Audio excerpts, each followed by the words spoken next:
Hello everyone, it's Cheryl Millett here live at 5 and I'm up north, I'm going to say with the black flies.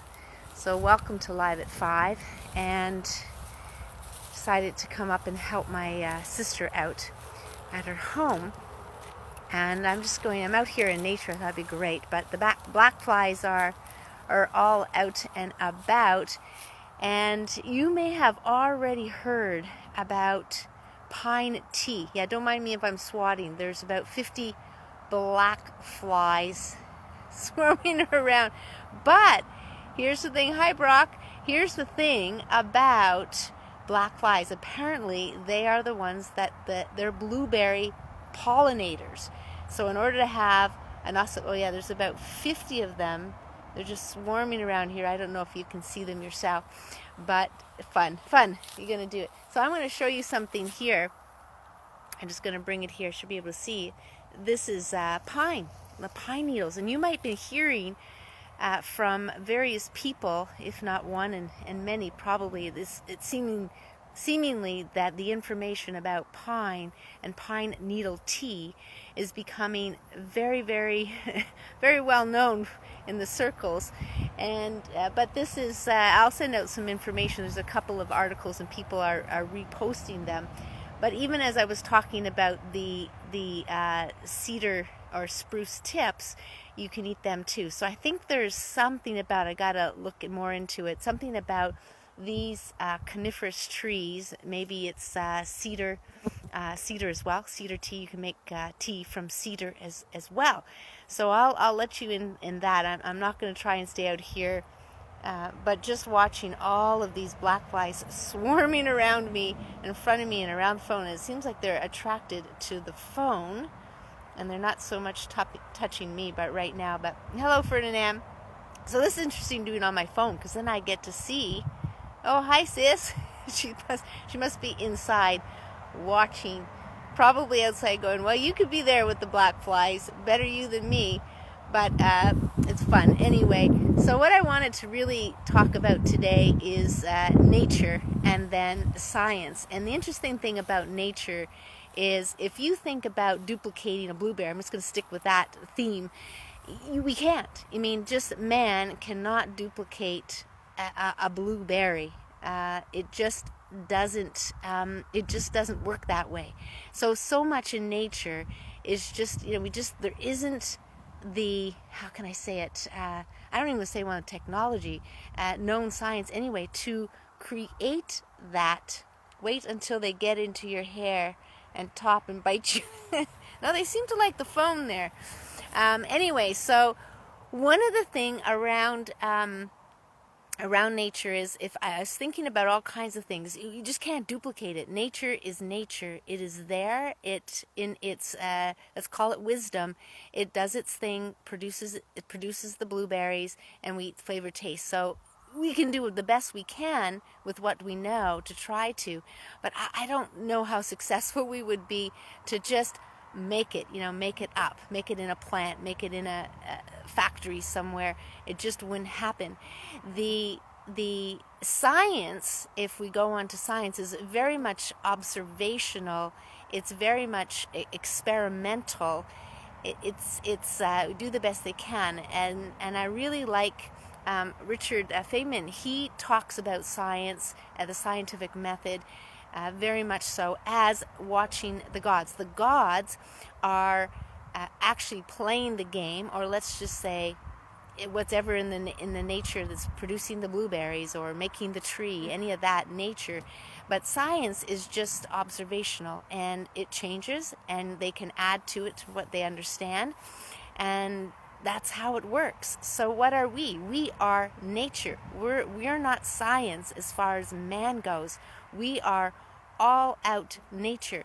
So they can't produce robots, AI, you can think of all of that, but it doesn't exist in that way. It's just, I think there's just so much more to it, and so much more wisdom to it.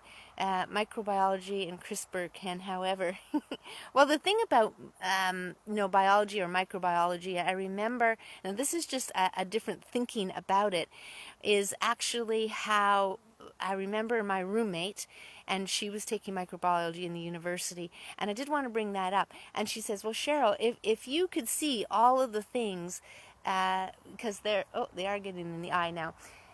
If you could see them all in the microbes and stuff like that, you would absolutely, I'm just going to kind of move here, and then you can kind of see the background. The big rocks up here by Sudbury are just gorgeous. But you would be able to, they're probably going to follow me, see how, losing my train of thought with all these flies around, but at the end of the day, science, microbes and stuff, they're all around us. And at the time when I was having conversations with my roommate, was that there was a lot of fear of them, or it was dirty, or it was icky. And I will explain quite simply that when we think about microbes, or we think about, if we had to put them in kind of two different categories, bacteria, germs, and all of that, is to think of it in just, if you want to, it's probably not black and white, because we're talking about nature and then we're trying to explain it, is that one side of it, it's living organisms. That's the bacteria that is on, it's helping life. And then there's the other side of it where there's microbes and such things that are actually breaking down life. So decomposing life. And that would be just as simple as that. And they don't belong together, like a decomposing body.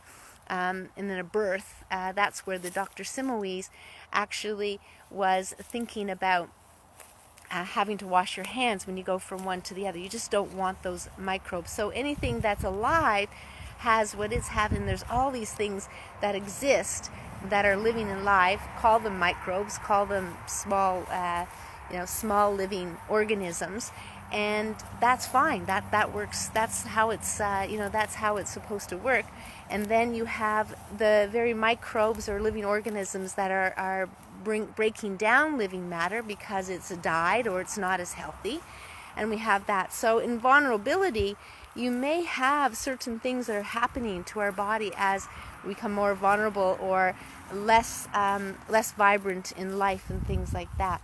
Now, back here, you can't really see it so much, but in there is basically thousands of blueberry bushes. So let's consider that there may very well be hundreds, and let's see if I can see. I want to show you, there's probably, if you can see them, strawberry plants here. If you can see them there, I could probably switch the camera around, but there's a lot of nature here. Let me switch the camera around, and then I can kind of show you a couple of things.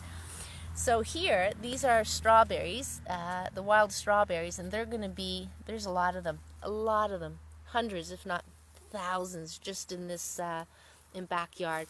And then of course the dandelion, which everybody's familiar with, but the dandelion is really, I mean, it's so good. I mean, you can eat this easily. I'm probably going to have a few bites. You can easily eat that. And then the leaves. So in the springtime, you have that. So you're going to see, look at all the strawberry plants. Lots with all little flowers.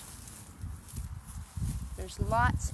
And then what we're trying to figure out here is we have these trees. We think these are birch.